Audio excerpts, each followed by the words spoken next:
समाचारों के इस भाग के प्रायोजक हैं गौतम बाली मेकअप स्टूडियो और एकेडमी सेक्टर 1 चन्नी हिम्मत जम्मू। नमस्कार, स्वागत है आप सभी का द न्यूज नाउ में। मैं हिया नेजा आपके साथ। आए नजर डालते हैं कि आज दिन भर में क्या कुछ हुआ।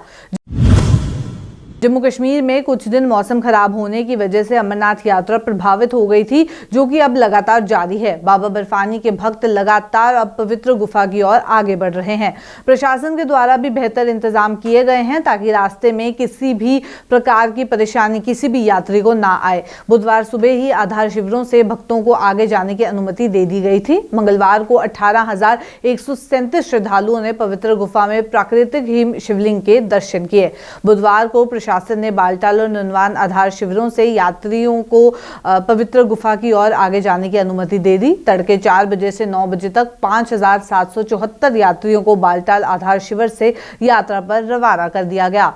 सोमवार तक पवित्र गुफा में 1,19,216 श्रद्धालु दर्शन कर चुके थे। मंगलवार को दर्शन करने वालों को मिलाकर अब तक संख्या बढ़कर 1,37,353 पहुंच चुकी है। इस वर्ष प्रशासन और श्री अमरनाथ श्राइन बोर्ड को 8 लाख यात्रियों के बाबा बर्फानी के दर्शन करने की उम्मीद है।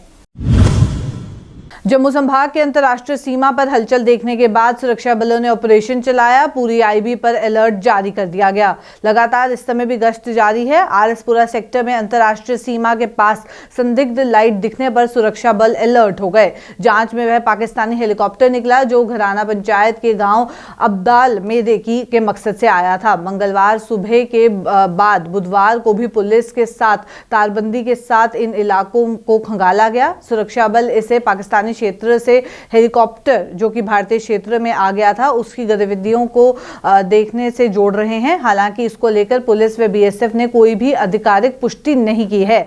सुरक्षा एजेंसियों का कहना है कि हो सकता है कि यह पाकिस्तानी हेलीकॉप्टर हो जो कि रेकी कर रहा था।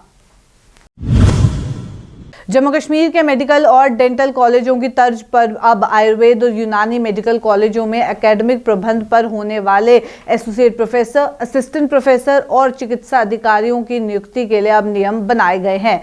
स्वास्थ्य एवं चिकित्सा शिक्षा विभाग द्वारा जारी नए नियमों में ये कहा गया है कि जम्मू कश्मीर के आयुर्वेद और यूनानी मेडिकल कॉलेजों में इस वर्ष के एकेडमिक प्रबंधों के तहत एसोसिएट प्रोफेसर, असिस्टेंट प्रोफेसर और चिकित्सा अधिकारियों की नियुक्ति के लिए जो नए नियम हैं वो तय कर दिए गए हैं और नए नियमों के तहत ही अब ये रिक्रूटमेंट होगी। इसमें एसोसिएट प्रोफेसर के लिए 50 अंक उसकी डिग्री में मेरिट के लिए रखे जाएंगे।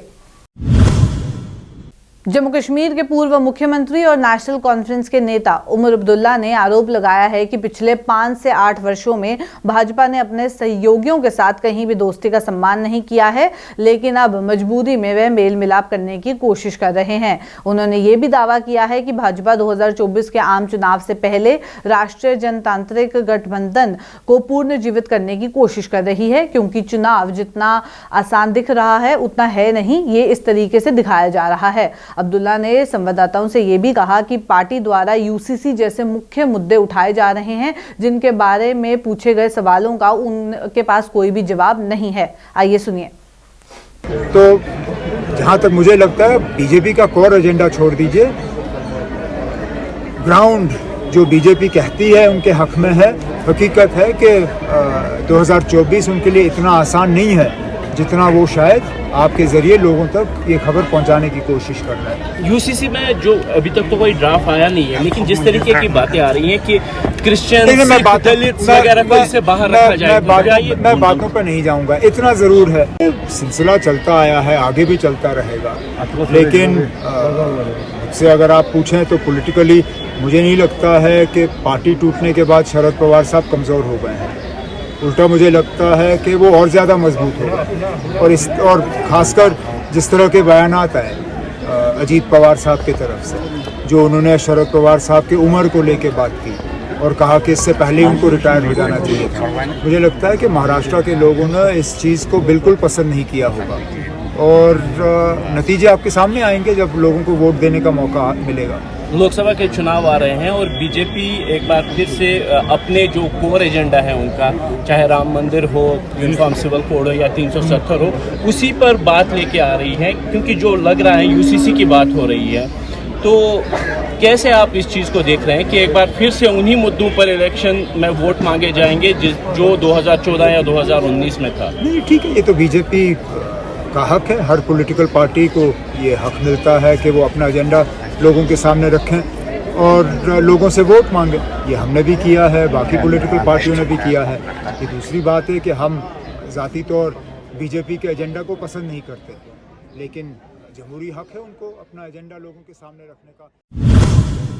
1.5 माह के प्रवास पर ले पहुंचे बौद्ध धार्मिक गुरु दलाई लामा। ले पहुंचने पर उनका स्वागत एयरपोर्ट पर रैली निकाल के किया गया। उनके दर्शन के लिए सैकड़ों लोग आए और काफी भारी संख्या में लोग जो है वहां पे देखने को मिले। पारंपरिक परिधान पहनकर पहुंचे लद्दाखी कलाकारों ने उनका गर्मजोशी से स्वागत भी किया। दूसरी ओर चांगथांग के लोगों की खानाबदोश जीवन शैली को करीब से समझने के लिए 15 और 16 जुलाई को लद्दाख में खानाबदोश महाउत्सव आयोजित किया जाएगा। देखिए इस पर खास रिपोर्ट। इस गर्मी में अपने आप को लद्दाख के मनमोहक क्षेत्र में डुबाएं, क्योंकि ये क्षेत्र उत्सुकता से खानाबदोश महाउत्सव 2023 की तैयारियां कर रहा है।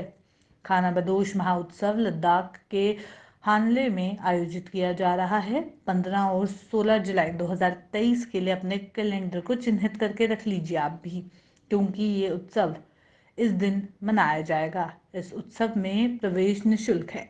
सुरमे चांगथांग जिले में स्थित हानले के मनोरम गांव में 15 और 16 जुलाई तक होने वाले ये महाउत्सव त्योहार जीवन सांस्कृतिक प्रदर्शन, नृत्य, मधुर गीत और पारंपरिक खेलों से भरे अनुभव का वादा करता है। खानाबदोश जीवन किस तरीके का होता है? लद्दाख में खानाबदोश समुदाय चुनौतियों और आत्मनिर्भरता दोनों से युक्त जीवन जीते हैं। ये व्यक्ति कठोर जलवायु परिस्थितियां और उच्च ऊंचाई के अनुकूल होते हैं। प्रकृति के साथ इनका गहरा बंधन भी विकसित रहता है और समुदाय और सांस्कृतिक पहचान की मजबूत भावना भी ये बनाए रखते हैं। इनकी जीवन शैली का हर पहलू खानाबदोश भावना को ही दर्शाता है। इनके विशिष्ट पारंपरिक पहनावे से लेकर इनके भोजन तक, आत्मविभोर कर देने वाले संगीत से लेकर मनमोहक नृत्य रूपों तक। मोटे ऊनी वस्त्रों से सुसज्जित, कड़वी ठंड को झेलने के लिए डिजाइन की गई टोपियां और जूतों से सुसज्जित ये खानाबदोश अपनी कठिन यात्रा के दौरान खुद को सही बनाए रखने के लिए डेयरी का अधिकतर इस्तेमाल करते हैं अपने व्यंजन में, जैसे कि बटर टी, पनीर और सूखे मांस पर भी ये निर्भर रहते हैं। मूल जीवन के उत्सव से परे महोत्सव का उद्देश्य जलवायु परिवर्तन, स्थिरता और सांस्कृतिक विरासत के संरक्षण जैसे महत्वपूर्ण मुद्दों के बारे में जागरूकता को बढ़ावा देना है। ये त्योहार यात्रियों और इन जीवन समुदाय को जोड़ता है और उन मूल्यों और परंपराओं से जोड़ने का एक अनूठा अवसर प्रदान करता है, जो कि लद्दाख के समृद्ध सांस्कृतिक ताने बाने को परिभाषित भी करता है। ऐसी दुनिया में जहां आधुनिक प्रभाव अक्सर पारंपरिक रीति रिवाजों पर हावी हो जाता है, ऐसे त्योहार प्राचीन संस्कृतियों को संरक्षित करने और भूली हुई परंपराओं में नई जान फूंकने में महत्वपूर्ण भूमिका निभाते हैं। वह लोगों को अपनी जड़ों से दोबारा जोड़ने और क्षेत्र की अनूठी संस्कृतियों में निहित मनमोहक सुंदरता की गहराई समझ हासिल करने का मौका देते हैं। लुभावने हिमालय में बसा लद्दाख अपने बर्फ से ढके पहाड़ों, क्रिस्टल झीलों और पहाड़ी सड़कों से आकर्षित करता है। लेह का जीवन शहर प्राचीन मठों की खोज और स्थानीय व्यंजनों का आनंद लेने से लेकर वहां की कला और वस्तुओं से भरी दुकानों तक के अनुभव की एक श्रृंखला प्रदान करता है। खानाबदोश महोत्सव लद्दाख के आकर्षक गांव हानले में आयोजित किया जा रहा है। 15 और 16 जुलाई 2023 के लिए आप अपना कैलेंडर चिन्हित करके रख लें, क्योंकि इस दिन ये खास खानाबदोश महोत्सव आपको लद्दाख में देखने को मिलेगा। इस उत्सव में प्रवेश भी निःशुल्क रहता है। तो चलिए फिलहाल के अंक में इतना ही। कल फिर आपसे मुलाकात करेंगे। अभी के लिए दीजिए इजाजत। नमस्कार।